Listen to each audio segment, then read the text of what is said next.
Hello and welcome back to the Stanton News. This week, we start by looking into the current progress being made by Stanton System officials and the UEE to bring the system back to full operation. Officials are working with Hurston Dynamics to complete the search for a vandal in the remaining security sectors left on Stanton 1. Until this is completed, only employees and residents of Stanton 1 are allowed to travel to and from the planet and its moons. The latest reports on the ongoing security search show 83 out of the 89 main sectors of the planet have been completed. On Hurston's main city Lawville, 209 of the 228 sectors have been completed. Once these searches have finished, Hurston will be initially opened to citizens who hold a UEE Evocati certificate. This will be to test the improved security measures before it's open to all citizens. However, Lawville's business district will remain closed for anyone who does not possess a Hurston Dynamics Level 5 security badge. This is until further security measures are installed in the district, and we have been told that this is due to be completed by the start of 2949. Both Stanton 3 and Stanton 4 are still under no-fly restrictions. ArcCorp reported to us that it is hoping to be declared security cleared by the end of the fourth quarter this year. We reached out to Microtech, but they declined to declare the timescale or ongoing search on Stanton 4. Ahead of the opening of Stanton 1 to general citizens, Rest and Relax have opened their first of many brand new rest stops, which will be positioned in Lagrange orbit points around each planet. This first rest stop is designated Crusader Lima 2 and is one of the closest rest stops currently planned around Stanton 2. These rest stops are vital to bringing back full operations to the Stanton system, as many ships are not equipped with a large enough quantum fuel tank to make the large jumps between these planets. These rest stops then are positioned to ensure all ships are able to make the long journeys between the planets, with facilities to refuel their quantum tanks and repair any ship malfunctions. Crusader Lima 2 is one of the 4 rest stops planned on the Stanton 2's Lagrange points. A further 5 rest stops are currently being stationed in Stanton 1's Lagrange points. This will complete the network of rest stops needed to safely travel between Stanton 1 and Stanton 2. Rest and Relax gave us full access to this new massive station. Although each rest stop may be slightly different in design, all will offer similar equipment and facilities for ships.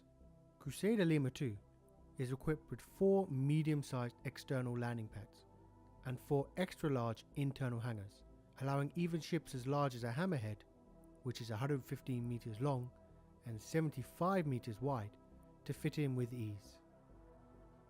Inside this rest stop is a variety of shops and facilities. You reach the main deck by a lift from each landing pad. This takes you to the ground floor of the station.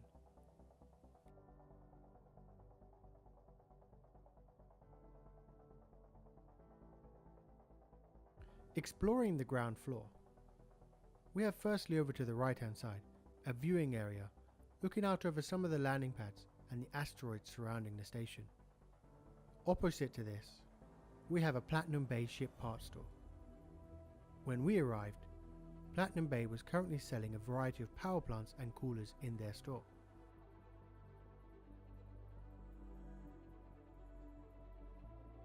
The last room on the ground floor is the admin office, which provides access to the trading and shipping consoles and one of Covalex Shipping's fast drop consoles for quick delivery and pickup of packages. On the top deck, we have a further 2 stores currently open, a live fire weapon shop and a Kasaba outlet clothes store. Towards the rear of this top deck, we have a small locker storage and seating area and another space for a shop with at the moment a sign stating opening soon. Rest and Relax declined to report who will be taking that spot. To keep these rest stops safe from any attacks, Rest and Relax has outfitted the station with a number of automated firing weapons. These are designed to destroy or deter any threat that could approach the station. These do include any known criminals of the UEE and have been programmed with a zero tolerance shoot to kill policy if any deemed threat gets too close. Our next story this week takes us to Delamar and the decommissioned Levski mines, where a brand new face to the ship market has opened its first store. Teacher's Ship Shop is located on level -1 of Levski and is a brand new store selling utilitarian class ships. Citizens can greet Teachers from the store's lift, which is located at the rear of the customs area in Levski. On the day we arrived, Teachers had several ships on sale, with 3 versions of RSI's Aurora, the CL, the LN and the LX models, ranging in price from 220,900 credits for the LX and just under $500,000 for the CL version.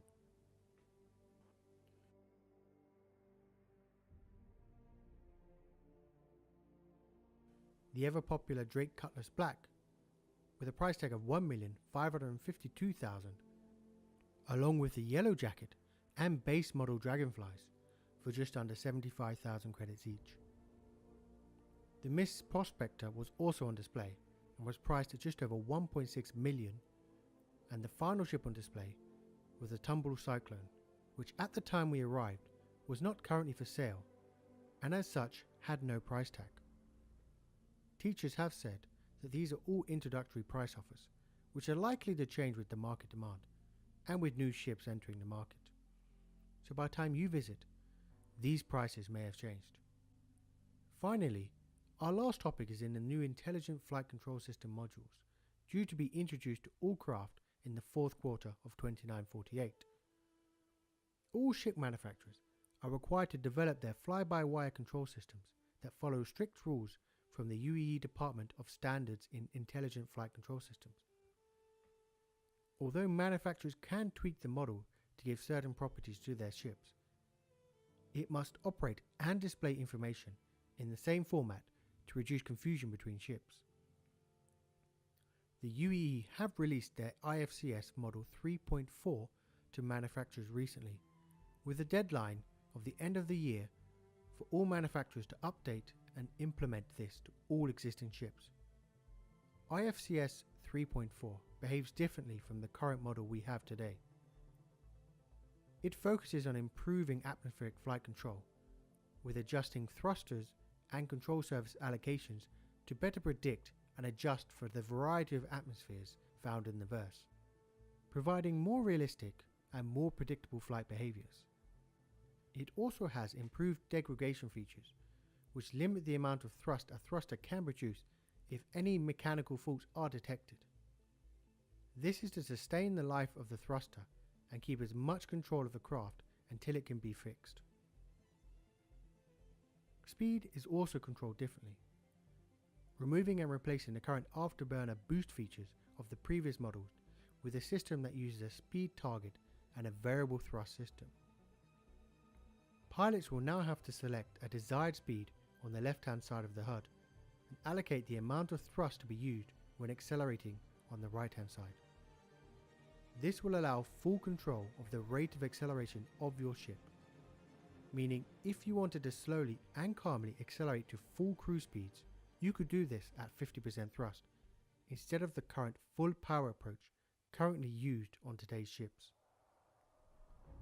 Boost is now replaced by afterburner, which overclocks your thrusters automatically to provide maximum power when applied.